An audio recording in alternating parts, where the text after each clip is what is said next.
In the old days, a menagerie was a collection of animals put on exhibit for wonder and amusement. Often they were animals from the region, an elk, say, or a bear. But sometimes in the cage was a creature far stranger.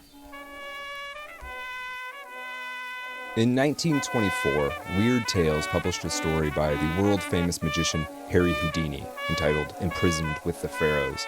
In truth, this story was written by H.P. Lovecraft with some initial ideas provided by Houdini, who is also the narrator of the tale, presented as a genuine encounter that Houdini experienced in Egypt in 1910.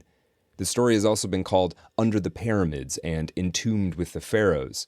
This is a story that predates Call of Cthulhu and the Shunned House and At the Mountains of Madness, and represents a subtle turning point in Lovecraft's oeuvre. Under the Pyramids by H.P. Lovecraft for Harry Houdini. Mystery attracts mystery. Ever since the wide appearance of my name as a performer of unexplained feats, I have encountered strange narratives and events which my calling has led people to link with my interests and activities. Some of these have been trivial and irrelevant, some deeply dramatic and absorbing, some productive of weird and perilous experiences, and some involving me in extensive scientific and historical research. Many of these matters I have told and shall continue to tell freely, but there is one of which I speak with great reluctance, and which I am now relating only after a session of grilling persuasion from the publishers of this magazine, who had heard vague rumors of it from other members of my family. The hitherto guarded subject pertains to my non-professional visit to Egypt 14 years ago, and has been avoided by me for several reasons. For one thing, I am averse to exploiting certain unmistakably actual facts and conditions obviously unknown to the myriad tourists who throng about the pyramids and apparently secreted with much diligence by the authorities at Cairo, who cannot be wholly ignorant of them. For another thing, I dislike to recount an incident in which my own fantastic imagination must have played so great a part. What I saw, or thought I saw, certainly did not take place. But it is rather to be viewed as a result of my then recent readings in Egyptology and of the speculations anent this theme which my environment naturally prompted. These imaginative stimuli, magnified by the excitement of an actual event, terrible enough in itself, undoubtedly gave rise to the culminating horror of that grotesque night so long past. In January 1910, I had finished a professional engagement in England and signed a contract for a tour of Australian theaters. A liberal time being allowed for the trip, I determined to make the most of it in the sort of travel which chiefly interests me, so, accompanied by my wife, I drifted pleasantly down the continent and embarked at Marseille on the P&O steamer Malwa, bound for Port Said. From that point, I proposed to visit the principal historical localities of Lower Egypt before leaving finally for Australia.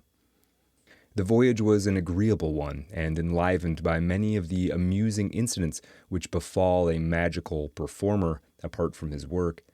I had intended for the sake of quiet travel to keep my name a secret, but was goaded into betraying myself by a fellow magician whose anxiety to astound the passengers with ordinary tricks tempted me to duplicate and exceed his feats in a manner quite destructive of my incognito. I mention this because of its ultimate effect, an effect I should have foreseen before unmasking to a shipload of tourists about to scatter throughout the Nile Valley. What it did was to herald my identity wherever I subsequently went and deprive my wife and me of all the placid inconspicuousness we had sought. Traveling to seek curiosities, I was often forced to stand inspection as a sort of curiosity myself. We had come to Egypt in search of the picturesque and the mystically impressive, but found little enough when the ship edged up to Port Said and discharged its passengers in small boats.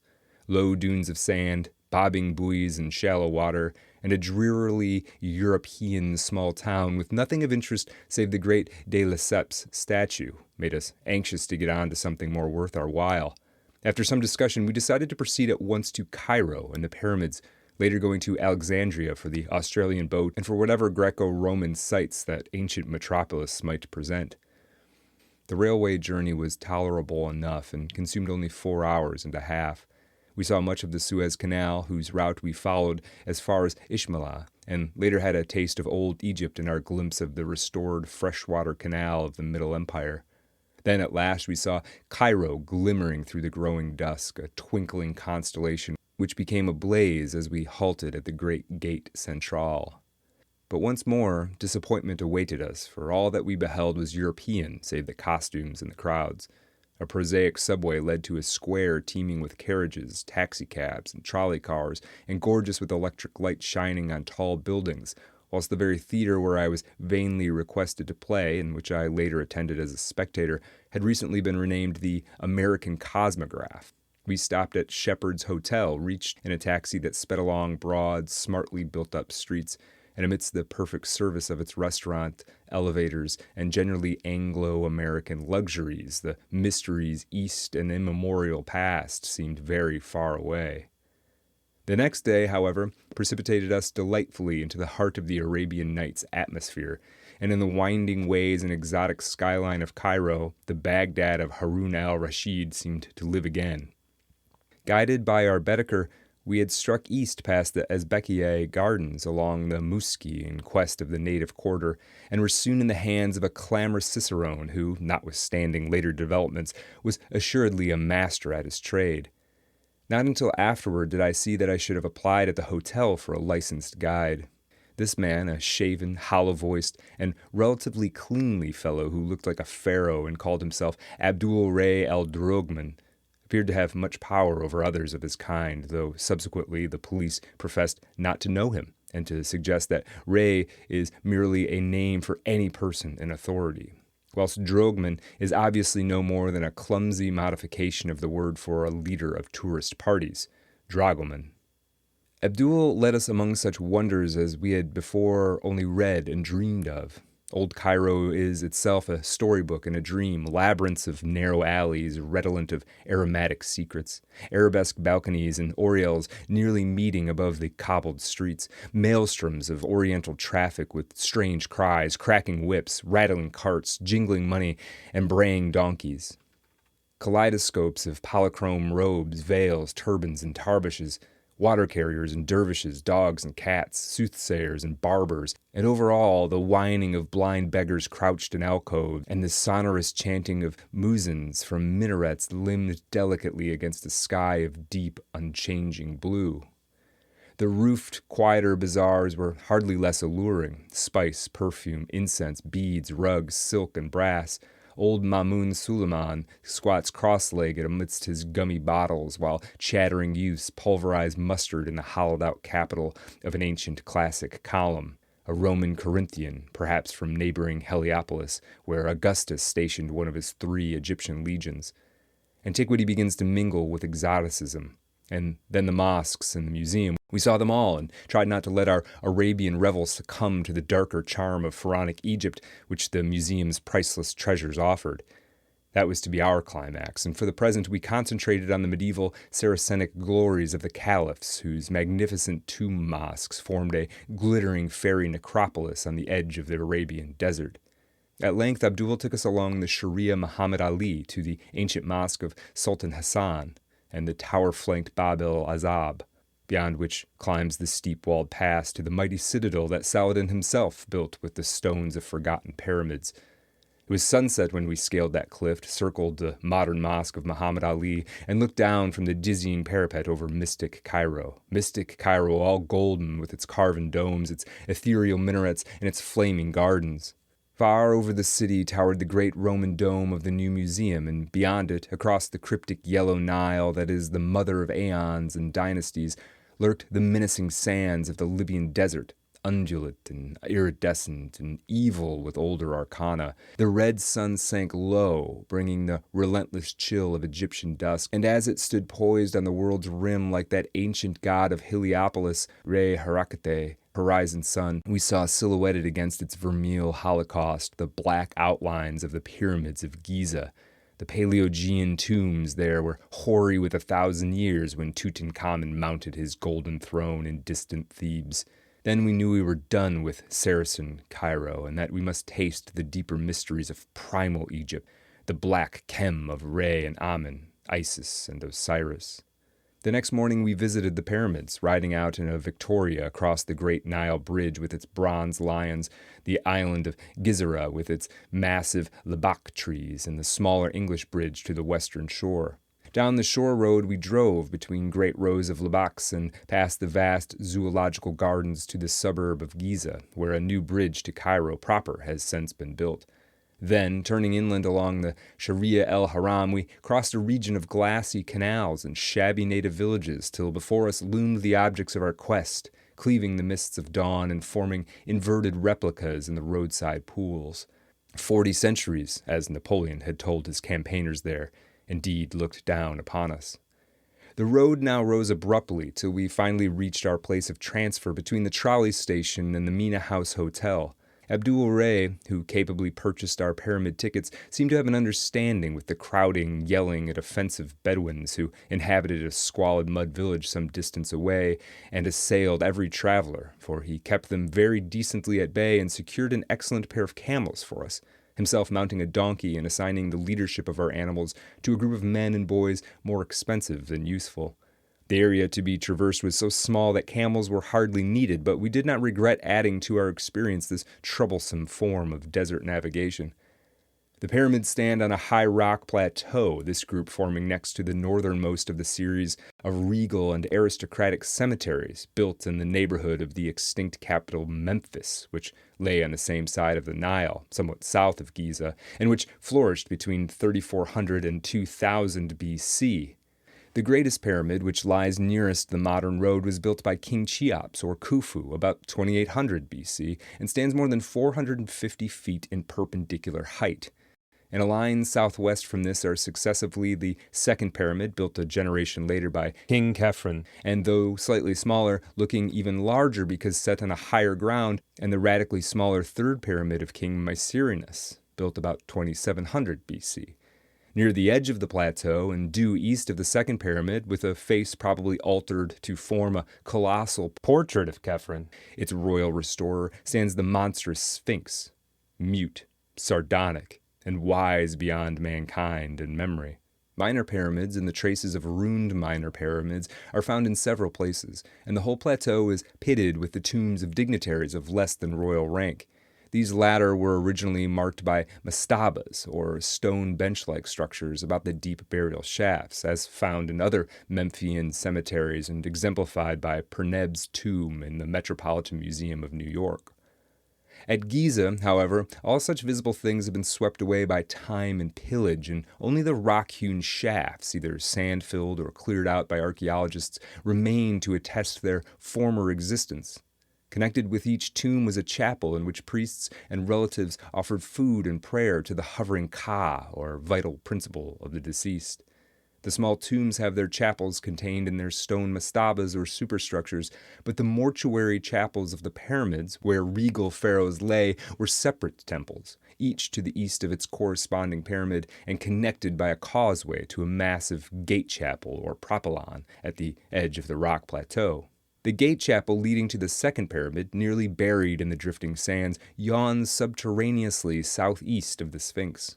Persistent tradition dubs it the Temple of the Sphinx, and it may perhaps be rightly called such if the Sphinx indeed represents the second pyramid's builder, Khephren. There are unpleasant tales of the Sphinx before Khephren, but whatever its elder features were, the monarchs replaced them with his own that men might look at the colossus without fear.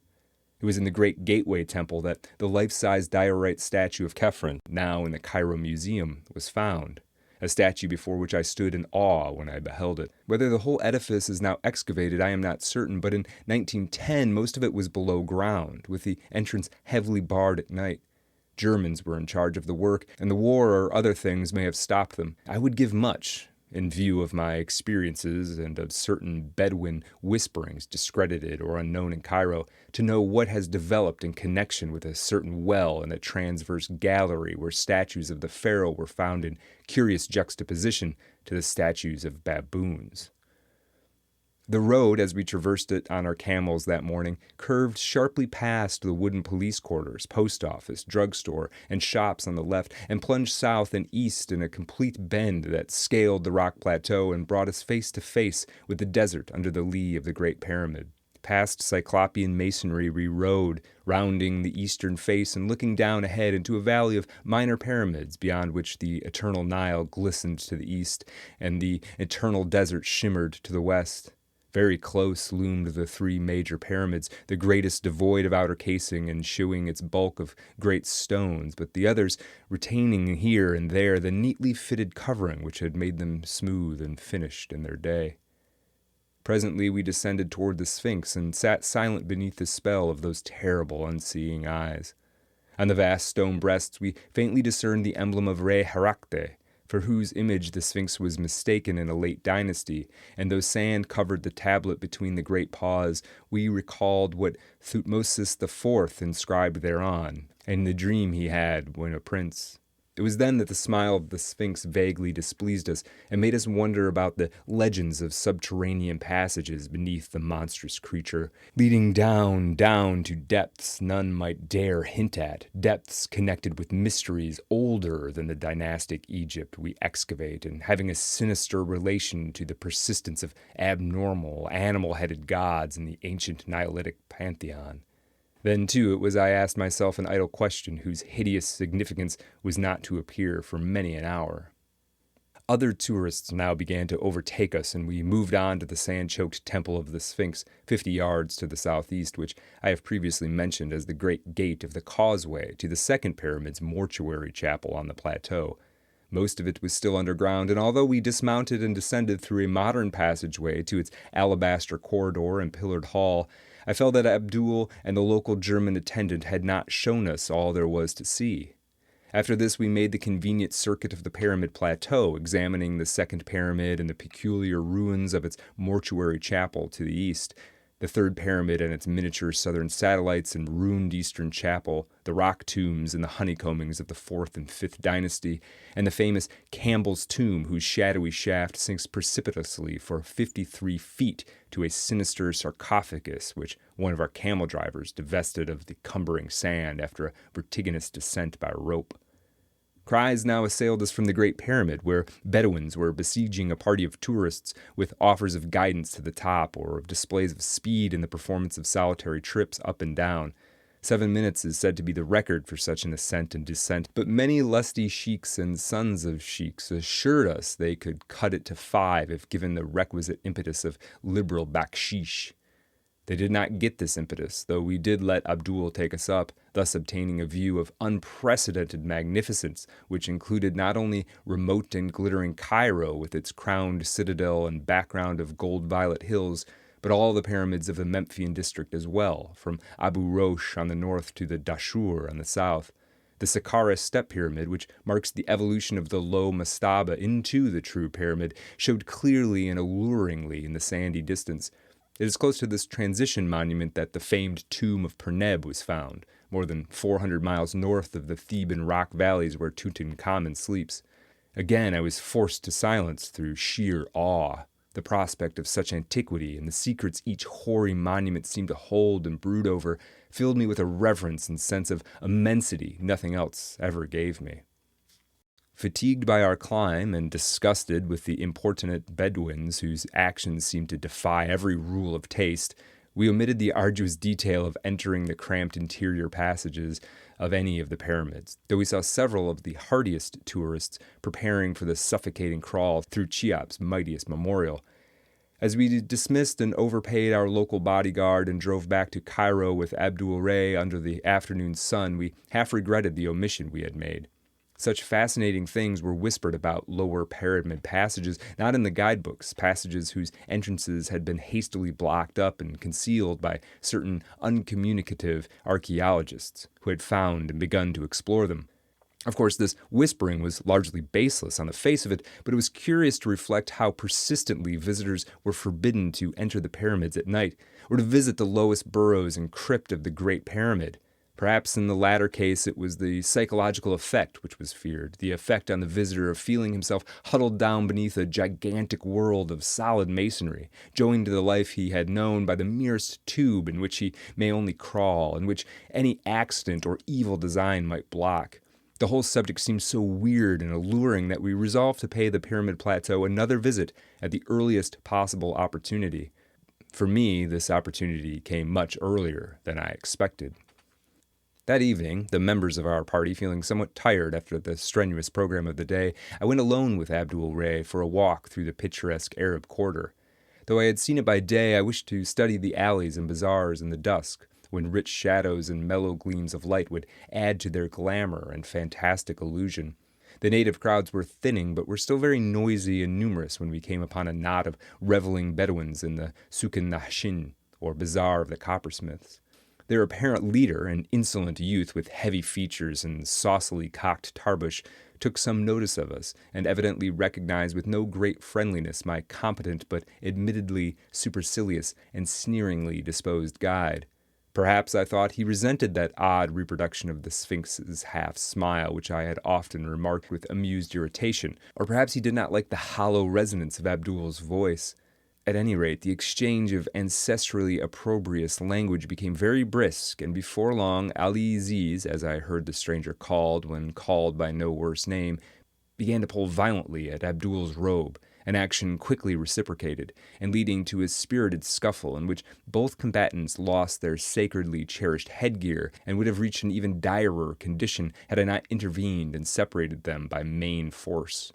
My interference, at first seemingly unwelcome on both sides, succeeded at last in effecting a truce.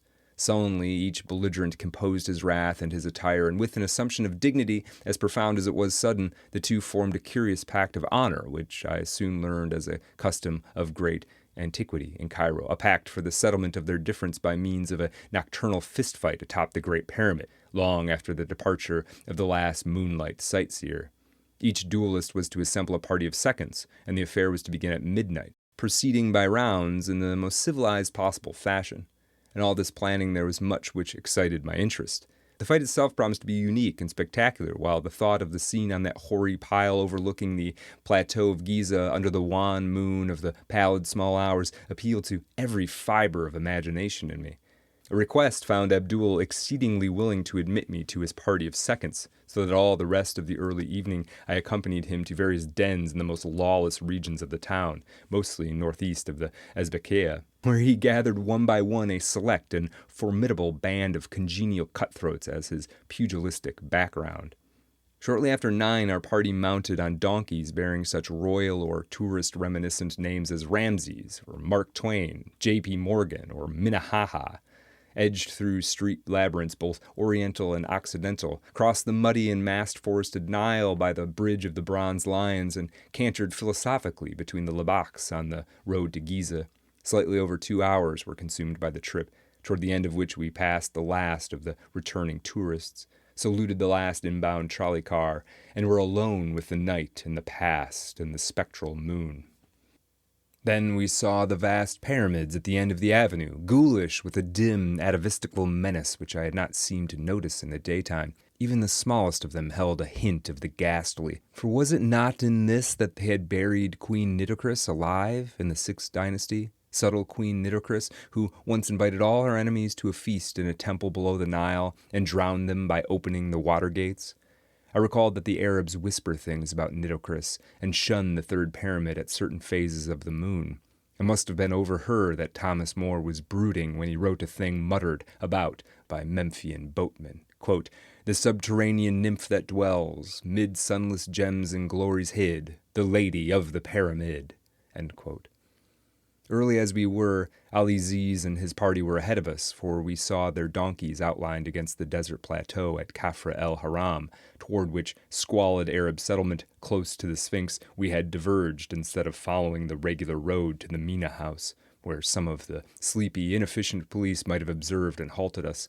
Here, where filthy Bedouins stabled camels and donkeys in the rock tombs of Kefren's courtiers, we were led up the rocks and over the sand to the Great Pyramid, up whose time-worn sides the Arabs swarmed eagerly, Abdul Ray offering me the assistance I did not need. As most travelers know, the actual apex of the structure has long been worn away, leaving a reasonably flat platform 12 yards square. On this eerie pinnacle, a squared circle was formed, and in a few moments the sardonic desert moon leered down upon a battle which, but for the quality of the ringside cries, might well have occurred at some minor athletic club in America. As I watched it, I felt that some of our less desirable institutions were not lacking, for every blow, feint, and defense bespoke stalling to my inexperienced eye. It was quickly over, and despite my misgivings as to methods, I felt a sort of proprietary pride when Abdul Ray was adjudged the winner. Reconciliation was phenomenally rapid, and amidst the singing, fraternizing, and drinking which followed, I found it difficult to realize that a quarrel had ever occurred. Oddly enough, I myself seemed to be more of a center of notice than the antagonists, and from my smattering of Arabic, I judged that they were discussing my professional performances and escapes from every sort of manacle and confinement, in a manner which indicated not only a surprising knowledge of me, but a distinct hostility and skepticism concerning my feats of escape. It gradually dawned on me that the elder magic of Egypt did not depart without leaving traces, and that fragments of a strange, secret lore and priestly cult practices have survived surreptitiously amongst the Fellahin to such an extent that the prowess of a strange Hawi, or magician, is resented and disputed. I thought of how much my hollow-voiced guide Abdul Ray looked like an old Egyptian priest or pharaoh or smiling sphinx, and wondered. Suddenly, something happened which, in a flash, proved the correctness of my reflections and made me curse the denseness whereby I had accepted this night's events as other than the empty and malicious frame-up they now showed themselves to be. Without warning, and doubtless in answer to some subtle sign from Abdul, the entire band of Bedouins precipitated itself upon me, and having produced heavy ropes, soon had me bound as securely as I was ever bound in the course of my life, either on stage or off. I struggled at first, but soon saw that one man could make no headway against a band of over 20 sinewy barbarians. My hands were tied behind my back, my knees bent to their fullest extent, and my wrists and ankles stoutly linked together with unyielding cords. A stifling gag was forced into my mouth, and a blindfold fastened tightly over my eyes. Then, as the Arabs bore me aloft on their shoulders and began a jouncing descent of the pyramid, I heard the taunts of my late guide Abdul, who mocked and jeered delightedly in his hollow voice, and assured me that I was soon to have my magic powers put to a supreme test which would quickly remove any egotism I might have gained through triumphing all over the tests offered by America and Europe. Egypt, he reminded me, is very old and full of inner mysteries and antique powers not even conceivable to the experts of today, whose devices had so uniformly failed to entrap me. How far or in what direction I was carried I cannot tell, for the circumstances were all against the formation of any accurate judgment.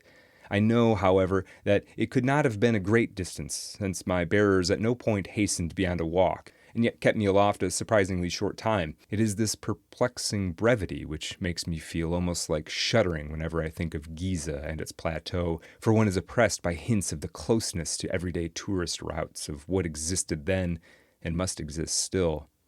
The evil abnormality I speak of did not become manifest at first. Setting me down on a surface which I recognized as sand rather than rock, my captors passed a rope around my chest and dragged me a few feet to a ragged opening in the ground, into which they presently lowered me with much rough handling. For apparent eons I bumped against the stony, irregular side of a narrow-hewn well which I took to be one of the numerous burial shafts of the plateau, until the prodigious, almost incredible depth of it robbed me of all basis of conjecture. The horror of the experience deepened with every dragging second. That any descent through the sheer, solid rock could be so vast without reaching the core of the planet itself, or that any rope made by man could be so long as to dangle me in these unholy and seemingly fathomless profundities of nether earth, were beliefs of such grotesqueness that it was easier to doubt my agitated senses than to accept them. Even now I am uncertain, for I know how deceitful the sense of time becomes when one or more of the usual perceptions or conditions of life is removed or distorted. But I am quite sure that I preserved the logical consciousness that far, that at least I did not add any full-grown phantoms of imagination to a picture hideous enough in its reality and explicable by a type of cerebral illusion vastly short of actual hallucination. All this was not the cause of my first bit of fainting. The shocking ordeal was cumulative, and the beginning of the later terrors was a very perceptible increase in my rate of descent. They were paying out that infinitely long rope very swiftly now, and I scraped cruelly against the rough and constricted sides of the shaft as I shot madly downward. My clothing was in tatters, and I felt the trickle of blood all over, even above the mounting and excruciating pain. My nostrils, too, were assailed by a scarcely definable menace, a creeping odor of damp and staleness, curiously unlike anything I had ever smelt before, and having faint overtones of spice and incense that lent an element of mockery. Then the mental cataclysm came. It was horrible, hideous beyond all articulate description, because it was all of the soul with nothing of detail to describe. It was the ecstasy of nightmare and the summation of the fiendish. The suddenness of it was apocalyptic and demonic. One moment I was plunging agonizingly down that narrow well of million-toothed torture, yet the next moment I was soaring on bat wings in the gulfs of hell, swinging free and swoopingly through illimitable miles of boundless, musty space, rising dizzily to measureless pinnacles of chilling ether, then diving gaspingly to sucking nadirs of ravenous, nauseous lower vacua. Thank God for the mercy that shut out in oblivion those clawing furies of consciousness which half unhinged my faculties and tore harpy-like at my spirit. That one respite, short as it was, gave me the strength and sanity to endure those still greater sublimations of cosmic panic that lurked and gibbered on the road ahead. Part 2. It was very gradually that I regained my senses after that eldritch flight through Stygian space. The process was infinitely painful and colored by fantastic dreams in which my bound and gagged condition found singular embodiment. The precise nature of these dreams was very clear while I was experiencing them, but became blurred in my recollection almost immediately afterward, and was soon reduced to the merest outline by the terrible events, real or imaginary, which followed. I dreamed that I was in the grasp of a great and horrible paw, a yellow, hairy, five-clawed paw which had reached out of the earth to crush and engulf me. And when I stopped to reflect what the paw was, it seemed to me that it was Egypt. In the dream, I looked back at the events of the preceding weeks and saw myself lured and enmeshed, little by little, subtly and insidiously, by some hellish ghoul spirit of the elder Nile sorcery, some spirit that was in Egypt before ever man was, and that will be when man is no more. I saw the horror and unwholesome antiquity of Egypt in the grisly alliance it has always had with the tombs and temples of the dead. I saw phantom processions of priests with the heads of bulls, falcons, cats, and ibises, phantom processions marching interminably through subterraneous labyrinths and avenues of titanic propylae, beside which a man is as a fly, and offering unnameable sacrifices to indescribable gods. Stone colossi marched in endless night and drove herds of grinning andro-sphinxes down to the shores of illimitable stagnant rivers of pitch. And behind it all I saw the ineffable malignity of primordial necromancy, black and amorphous and fumbling greedily after me in the darkness to choke out the spirit that had dared to mock it by emulation. In my sleeping brain there took shape a melodrama of sinister hatred and pursuit, and I saw the black soul of Egypt singling me out and calling me in inaudible whispers, calling and luring me, leading me on with the glitter and glamour of a Saracenic surface, but ever pulling me down to the age-mad catacombs and horrors of its dead and abysmal pharaonic heart. Then the dream faces took on human resemblances, and I saw my guide Abdul Ray in robes of a king, with a sneer of the Sphinx on his features, and I knew that those features were the features of Khephren the Great, who raised the second pyramid, carved over the Sphinx's face in the likeness of his own, and built that titanic gateway temple whose myriad corridors the archaeologists think they have dug out of the cryptical sand and the uninformative rock. And I looked at the long, lean, rigid hand of Khephren, the long, lean, rigid hand as I had seen it on the diorite statue in the Cairo Museum, the statue they had found in the terrible Gateway Temple, and wondered that I had not shrieked when I saw it on Abdul Ray. That hand, it was hideously cold, and it was crushing me. It was the cold and cramping of the sarcophagus, the chill and constriction of unrememberable Egypt. It was nighted, necropolitan Egypt itself, that yellow paw. And they whisper such things of Khephren. But at this juncture I began to awake, or at least to assume a condition less completely that of sleep than the one just preceding. I recalled the fight atop the pyramid, the treacherous Bedouins and their attack, my frightful descent by rope through endless rock depths, and my mad swinging and plunging in a chill void redolent of aromatic putrescence.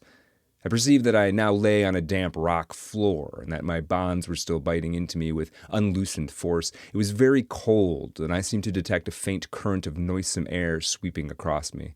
The cuts and bruises I had received from the jagged sides of the rock shaft were paining me woefully, their soreness enhanced to a stinging or burning acuteness by some pungent quality in the faint draft, and the mere act of rolling over was enough to set my whole frame throbbing with untold agony. As I turned, I felt a tug from above and concluded that the rope whereby I was lowered still reached to the surface. Whether or not the Arabs still held it, I had no idea, nor had I any idea how far within the earth I was. I knew that the darkness around me was wholly or nearly total, since no ray of moonlight penetrated my blindfold, but I did not trust my senses enough to accept as evidence of extreme depth the sensation of vast duration which had characterized my descent. Knowing at least that I was in a space of considerable extent reached from the surface directly above by an opening in the rock, I doubtfully conjectured that my prison was perhaps the buried gateway chapel of old Khephren, the temple of the Sphinx, perhaps some inner corridor which the guides had not shown me during my morning visit, and from which I might easily escape if I could find my way to the barred entrance. It would be a labyrinthine wandering, but no worse than others out of which I had in the past found my way.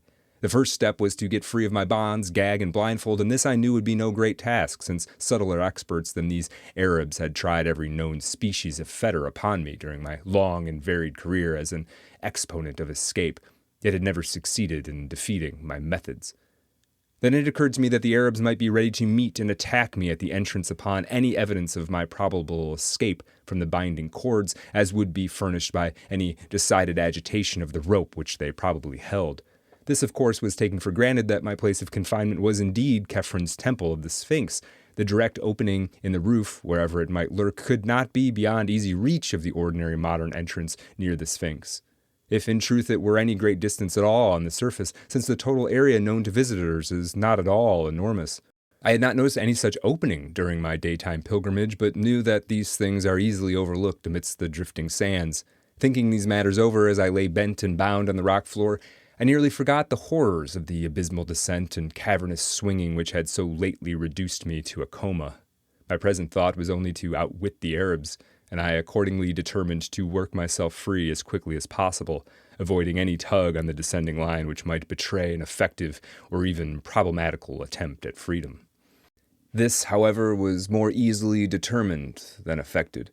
A few preliminary trials made it clear that little could be accomplished without considerable motion, and it did not surprise me when, after one especially energetic struggle, I began to feel the coils of falling rope as they piled up about me and upon me.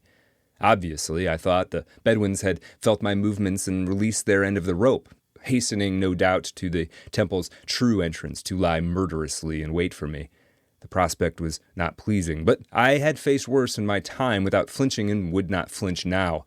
At present I must first of all free myself of bonds, then trust to ingenuity to escape from the temple unharmed.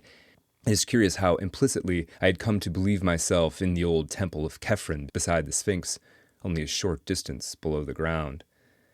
That belief was shattered, and every pristine apprehension of preternatural depth and demonic mystery revived, by a circumstance which grew in horror and significance even as I formulated my philosophical plan.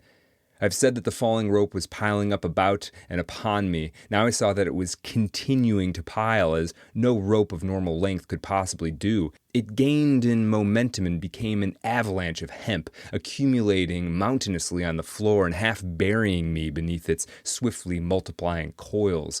Soon I was completely engulfed and gasping for breath as the increasing convolutions submerged and stifled me. My senses tottered again, and I vainly tried to fight off a menace desperate and ineluctable. It was not merely that I was tortured beyond human endurance, not merely that life and breath seemed to be crushed slowly out of me.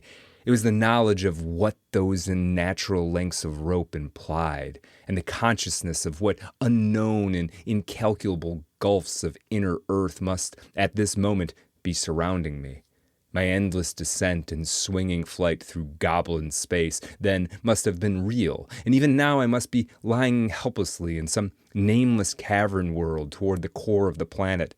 Such a sudden confirmation of ultimate horror was unsupportable, and a second time I lapsed into merciful oblivion. When I say oblivion, I do not imply that I was free from dreams.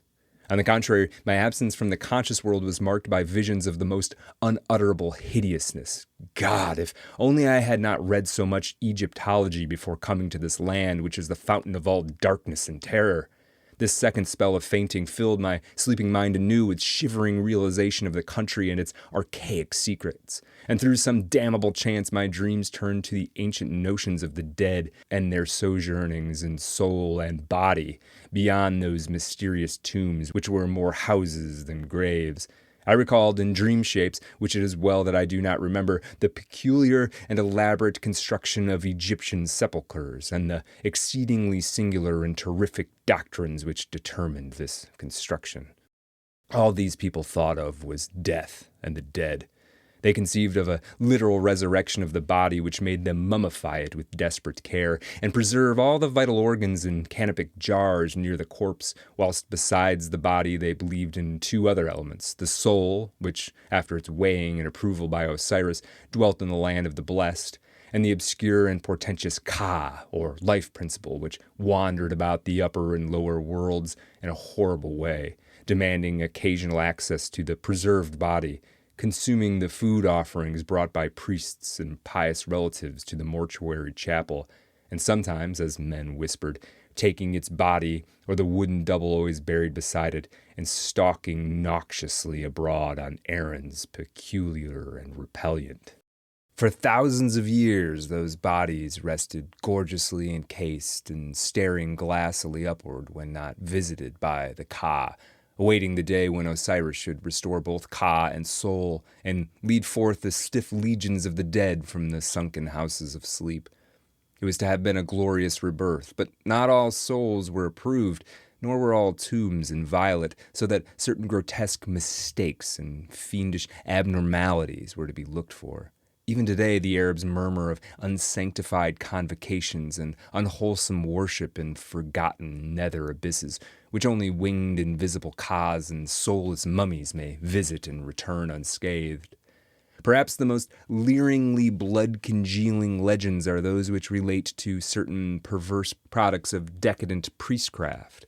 Composite mummies made by the artificial union of human trunks and limbs with the heads of animals in imitation of the elder gods.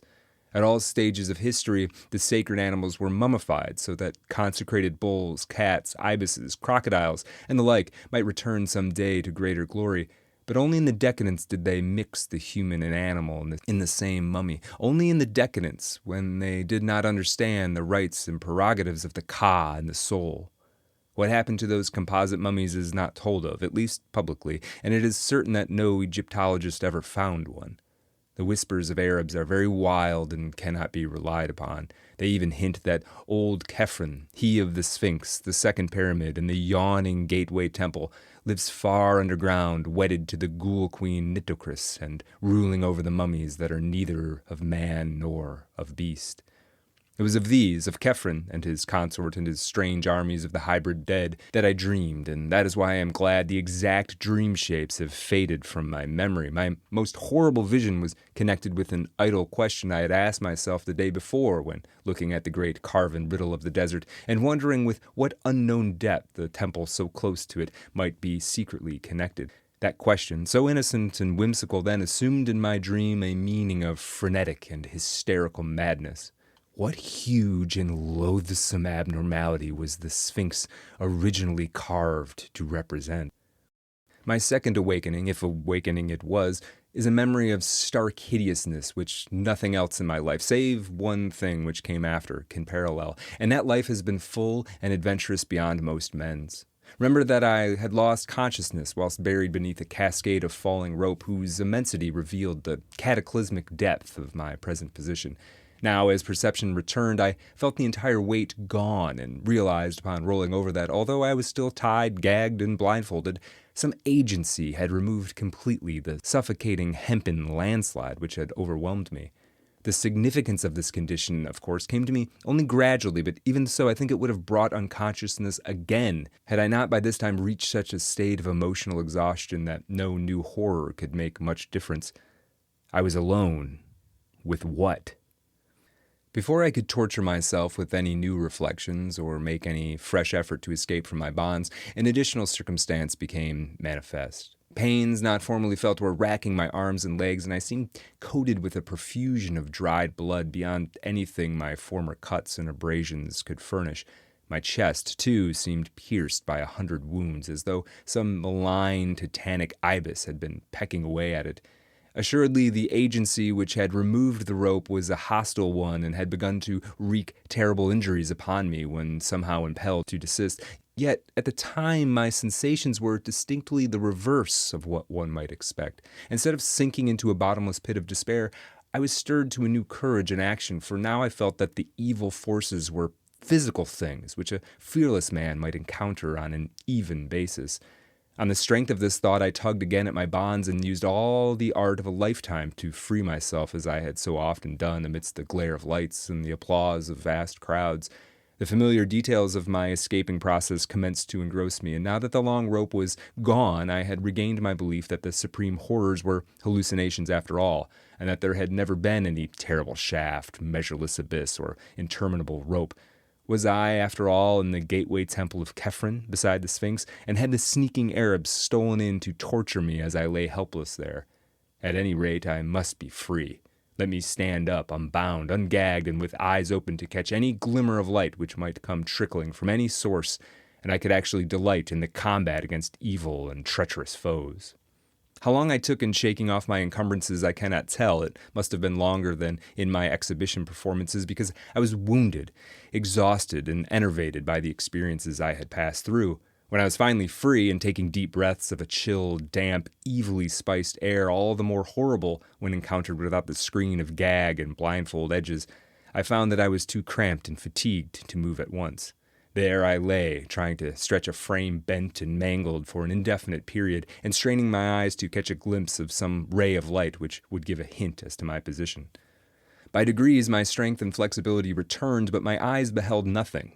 As I staggered to my feet, I peered diligently in every direction, yet met only an ebony blackness as great as that I had known when blindfolded. I tried my legs, blood-encrusted, beneath my shredded trousers, and found that I could walk, yet could not decide in what direction to go. Obviously, I ought not walk at random and perhaps retreat directly from the entrance I sought, so I paused to note the direction of the cold, fetid, natron-scented air current which I had never ceased to feel. Accepting the point of its source as the possible entrance to the abyss, I strove to keep track of this landmark and to walk consistently toward it. I had had a matchbox with me and even a small electric flashlight, but of course the pockets of my tossed and tattered clothing were long since emptied of all heavy articles. As I walked cautiously in the blackness, the draft grew stronger and more offensive, till at length I could regard it as nothing less than a tangible stream of detestable vapor pouring out of some aperture like the smoke of the genie from the fisherman's jar in the Eastern tale. The East, Egypt. Truly this dark cradle of civilization was ever the wellspring of horrors and marvels unspeakable. The more I reflected on the nature of this cavern wind, the greater my sense of disquiet became, for although, despite its odor, I had sought its source as at least an indirect clue to the outer world, I now saw plainly that this foul emanation could have no admixture or connection whatsoever with the clean air of the Libyan desert, but must be essentially a thing vomited from sinister gulfs still lower down. I had, then, been walking in the wrong direction. After a moment's reflection, I decided not to retrace my steps. Away from the draft, I would have no landmarks, for the roughly level rock floor was devoid of distinctive configurations. If, however, I followed up the strange current, I would undoubtedly arrive at an aperture of some sort, from whose gate I could perhaps work round the walls to the opposite side of this cyclopean and otherwise unnavigable hall. That I might fail, I well realized. I saw that this was no part of Khephren's gateway temple, which tourists know, and it struck me that this particular hall might be unknown even to archaeologists, and merely stumbled upon by the inquisitive and malignant Arabs who had imprisoned me. If so, was there any present gate of escape to the known parts or to the outer air? What evidence, indeed, did I now possess that this was the gateway temple at all? For a moment all my wildest speculations rushed back upon me, and I thought of that vivid melange of impressions, descent, suspension in space, the rope, my wounds, and the dreams that were frankly dreams. Was this the end of life for me, or indeed would it be merciful if this moment were the end? I could answer none of my own questions, but merely kept on till fate, for a third time, reduced me to oblivion. This time there were no dreams, for the suddenness of the incident shocked me out of all thought, either conscious or subconscious. Tripping on an unexpected descending step at a point where the offensive draft became strong enough to offer an actual physical resistance, I was precipitated headlong down a black flight of huge stone stairs into a gulf of hideousness unrelieved. That I ever breathed again is a tribute to the inherent vitality of the human healthy organism. Often I look back to that night and feel a touch of actual humor in those repeated lapses of consciousness, lapses whose succession reminded me at the time of nothing more than the crude cinema melodramas of that period. Of course, it is possible that the repeated lapses never occurred, and that all the features of that underground nightmare were merely the dreams of one long coma, which began with the shock of my descent into that abyss, and ended with the healing balm of the outer air and of the rising sun, which found me stretched on the sands of Giza before the sardonic and dawn-flushed face of the great Sphinx. I prefer to believe this latter explanation as much as I can, hence was glad when the police told me that the barrier to Khephren's gateway temple had been found unfastened, and that a sizable rift to the surface did actually exist in one corner of the still buried part. I was glad, too, when the doctors pronounced my wounds only those to be expected from my seizure, blindfolding, lowering, struggling with bonds, falling some distance, perhaps into a depression in the temple's inner gallery, dragging myself to the outer barrier and escaping from it, and experiences like that. A very soothing diagnosis. And yet I know that there must be more than appears on the surface. That extreme descent is too vivid a memory to be dismissed, and it is odd that no one has ever been able to find a man answering the description of my guide, Abdul Ray El Drogman, the tomb-throated guide who looked and smiled like King Khephren. I have digressed from my connected narrative, perhaps in the vain hope of evading the telling of that final incident, that incident of which all is most certainly a hallucination, but I promise to relate it and do not break promises. When I recovered, or seemed to recover, my senses after that fall down the black stone stairs, I was quite as alone and in darkness as before. The windy stench, bad enough before, was now fiendish, yet I had acquired enough familiarity by this time to bear it stoically. Dazedly, I began to crawl away from the place where the putrid wind came, and with my bleeding hands felt the colossal blocks of a mighty pavement. Once my head struck against a hard object, and when I felt of it, I learned that it was the base of a column of unbelievable immensity, whose surface was covered with gigantic, chiseled hieroglyphics very perceptible to my touch. Crawling on, I encountered other Titan columns at incomprehensible distances apart, when suddenly my attention was captured by the realization of something which must have been impinging on my subconscious hearing long before the conscious senses were aware of it. From some still lower chasm in the earth's bowels were proceeding certain sounds, measured and definite, and like nothing I had ever heard before. That they were very ancient and distinctly ceremonial, I felt almost intuitively, and much reading in Egyptology led me to associate them with the flute, the sambuc, the sistrum, and the tympanum. In their rhythmic piping, droning, rattling, and beating, I felt an element of terror beyond all the known terrors of the earth, a terror dissociated from personal fear, and taking the form of a sort of objective pity for our planet, that it should hold within its depths such horrors as might lie beyond these agapanic cacophonies. The sounds increased in volume, and I felt that they were approaching. Then, and may all the gods of all pantheons unite to keep the like from my ears again, I began to hear, faintly and far off, the morbid and millennial tramping of the marching things. It was hideous that footfalls so dissimilar should move in such perfect rhythm. The training of unhallowed thousands of years must lie behind that march of earth's inmost monstrosities, padding, clicking, walking, stalking, rumbling, lumbering, crawling, and all to the abhorrent discords of those mocking instruments. And then, God keep the memory of those Arab legends out of my head, the mummies without souls, the meeting place of the wandering Khas, the hordes of the devil-cursed pharaonic dead of 40 centuries, the composite mummies led through the uttermost onyx voids by King Khephren and his ghoul queen Nicotrus. The tramping drew nearer. Heaven save me from the sound of those feet and paws and hooves and pads and talons as it commenced to acquire detail.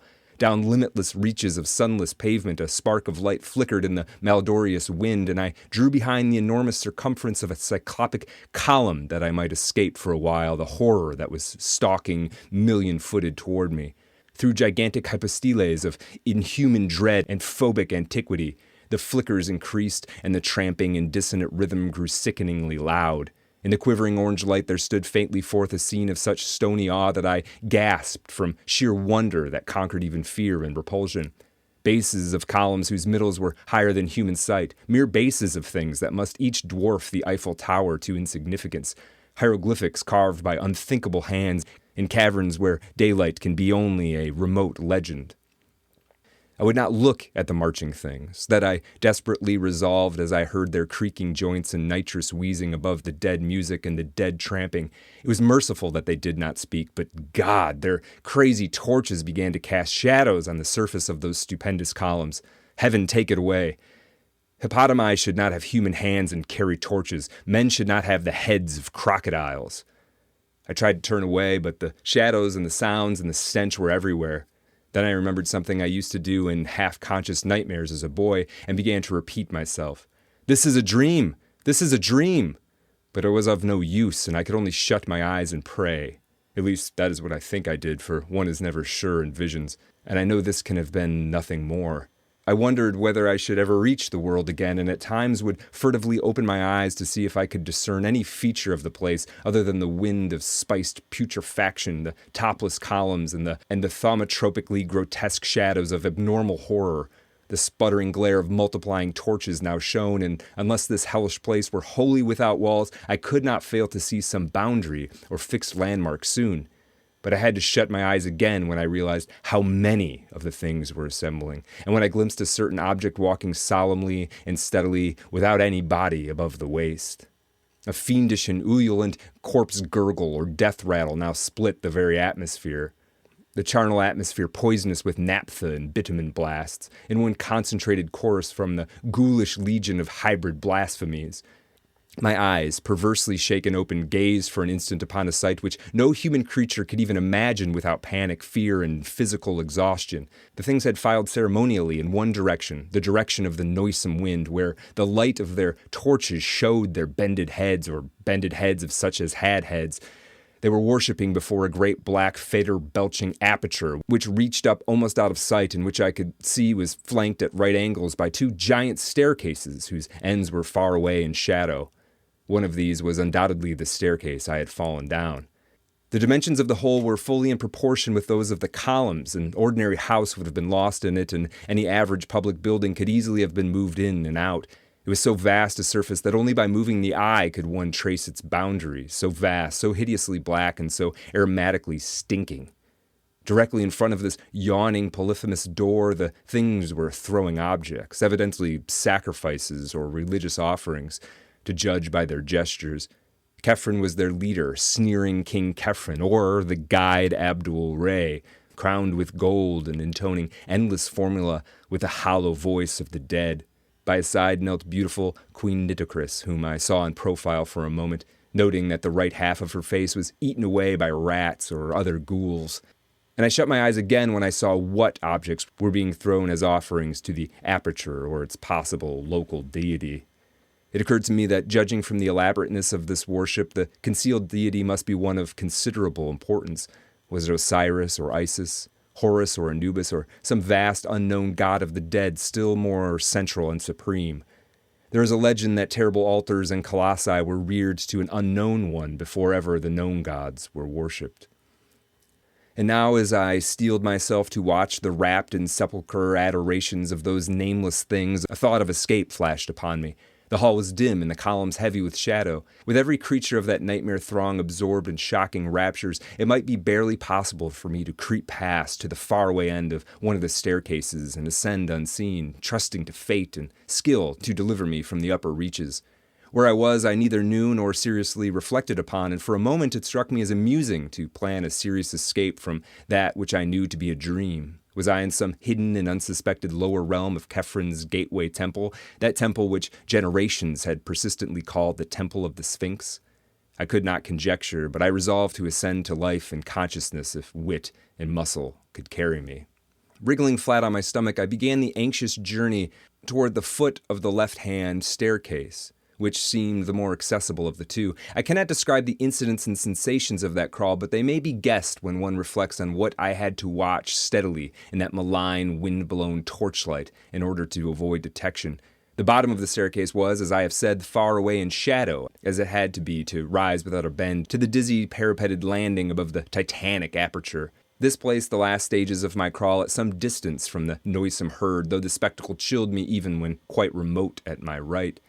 At length I succeeded in reaching the steps and began to climb, keeping close to the wall on which I observed decorations of the most hideous sort, and relying for safety on the absorbed ecstatic interest with which the monstrosities watched the foul-breezed aperture and the impious objects of nourishment they had flung on the pavement before it. Though the staircase was huge and steep, fashioned of vast blocks as if for the feet of a giant, the ascent seemed virtually interminable.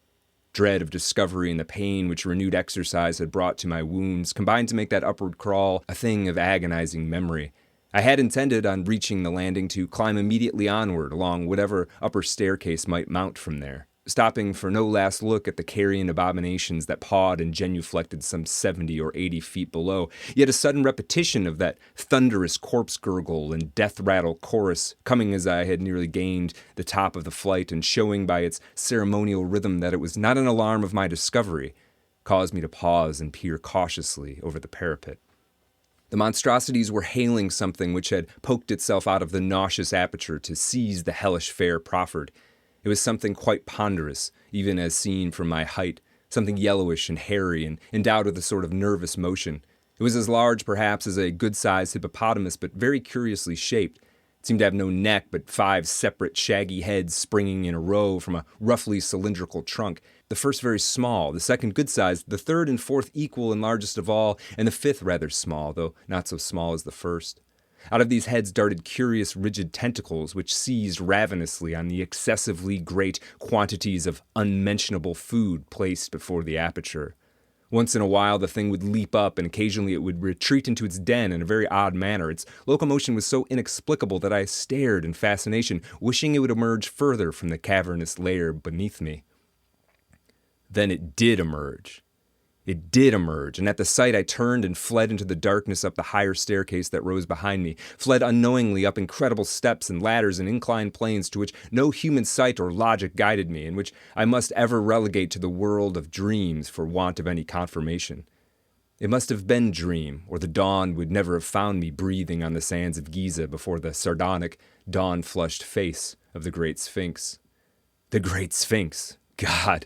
That idle question I asked myself on that sun-blessed morning before, what huge and loathsome abnormality was the Sphinx originally carved to represent? Accursed is the sight, be it in dream or not, that revealed to me the supreme horror, the unknown god of the dead, which licks its colossal chops in the unsuspected abyss, fed hideous morsels by soulless absurdities that should not exist.